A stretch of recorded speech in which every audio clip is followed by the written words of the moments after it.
Today we're going to discuss the social construction of race and gender, using Indigenous North America as an example of life before these constructions and the devastating impact that they have had. Society today is all about the othering of people, with a constant comparison of us versus them. But what about when they're just not like us? Why do we feel the need to judge, define, and often treat people differently based on how we see them in comparison to us or to the social norm? This is because race and gender have been constructed or imagined by society. Race has no biological or genetic basis. To explore this, let's go back and investigate the lives and practices of North American Indigenous communities. The Western colonial approach to gender is binary. There is male and female, but many Indigenous cultures across Turtle Island have a very different approach. The essence or spirit of a person was what defined them, not a gender. There were people who were not seen as male or female, but rather as a two-spirited alternative gender. Two-spirit refers to Native Americans who are born with both masculine and feminine spirits in one body. Moreover, two-spirit individuals were traditionally viewed as gifted and spiritual people who were highly respected.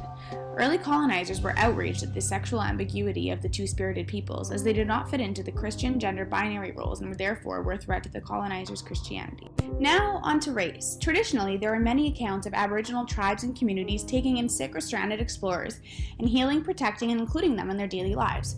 So why does one group include and one group exclude? How can an idea like race and racism be inherent if it's not prevalent in all cultures? Well, that's where social construction comes in. The state of nature, the state that is aligned with Indigenous culture, has been defined and interpreted by various philosophers. For Hobbes, the state of nature is characterized by the war of every man against every man, where the lives of man are solitary, poor, nasty, brutish, and short. According to Locke, however, the state of nature is peaceful, and all mankind are equal and independent. No one ought to harm another in his life, liberty, or possessions. Locke's definition is much more aligned with the reality of Indigenous culture, where all people were treated equally and valued based on their spirit as a person and their contributions to the community. It was actually the colonial society that brought forth the nasty, brutish, warlike conditions described by Hobbes. Need proof? Let's take a look at a quote from Captain Richard Pratt. "The only good Indian is a dead one, and that high sanction of his destruction has been an enormous factor in promoting Indian massacres. In a sense, I agree with the sentiment, but only in this, that all the Indian there is in the race should be dead. Kill the Indian in him and save the man." This idea formed the basis of residential schools, where the two primary objectives were to remove and isolate children from the influence of their homes, families, traditions, and cultures, and to assimilate them into the dominant culture. These objectives were based upon the assumption that Aboriginal cultures and spiritual beliefs were inferior and unequal. Indeed, some thought to kill the Indian in the child. The children were forbidden to speak their language or practice their culture and were forced to practice the religion of the school and were physically, emotionally, and sexually abused. Over 150,000 children were subjected to this cultural genocide, and at least 6,000 died. Residential schools are important for two reasons here: race and gender.